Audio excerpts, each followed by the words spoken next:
My dad brought his mistress to Sunday dinner and announced that she is the new woman of the house. Mom served divorce papers with dessert. We had Sunday dinner at my parents' house every week. It was tradition for 20 years. Mom would cook all day Saturday, preparing dad's favorite pot roast, homemade rolls, 3 different sides, and apple pie from scratch. My siblings and I would arrive at 4, eat at 5, and stay until 8, talking about our weeks. Dad would sit at the head of the table like a king surveying his kingdom. That Sunday started normally. I arrived with my husband and kids. My brother Kyle was already there with his family. My sister Amy came alone as usual. Mom was in the kitchen finishing the gravy. Dad was in his chair reading his phone. Then the doorbell rang. Dad jumped up and said he'd invited someone special. He opened the door, and there stood Natalie, his 28-year-old secretary. She was wearing a tight red dress and holding a store-bought salad. Dad brought her into the dining room and announced that this was Natalie, the new woman of the house, and we should all call her Mom. My actual mother was standing right there holding a boat of gravy. Dad said Mom already knew about the situation and had agreed to be civilized. He said modern families had different arrangements, and we all needed to be mature about it. Natalie sat down in Mom's chair and asked when dinner would be ready. She actually looked at my mother and asked when she'd be serving the meal. Mom set down the gravy very carefully and said dinner would be ready in a moment. Dad told us kids that Natalie would be joining all family events from now on, and we needed to respect her as our new mother figure.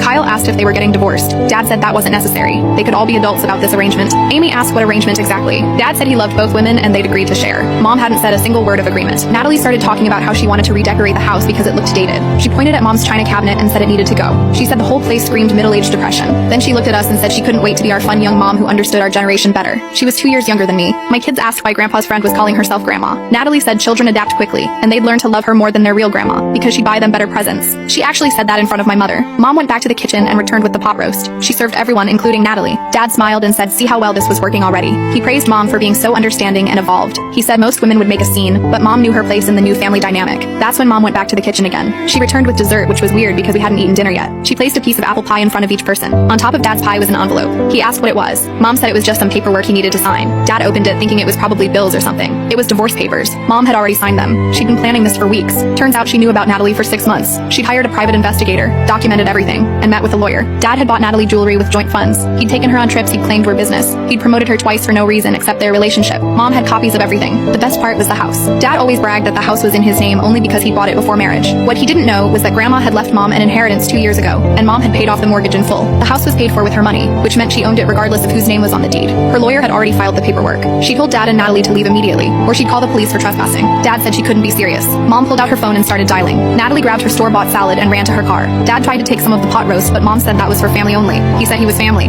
She said not anymore. Dad asked where he was supposed to go. Mom suggested Natalie's studio apartment since she was the new woman of the house now. He asked about his clothes. Mom said she'd already donated them that morning while he was golfing. All of them. Even his lucky golf polo. We ate dinner without Dad for the first time in 20 years. It was the best pot roast Mom ever made. Dad lived with Natalie for exactly 1 week before she kicked him out for being too old and boring. Mom kept the house and got half his retirement in the divorce. Dad rents a room from a coworker now. He asked me to come to Sunday dinner last week. Mom said that was for family only.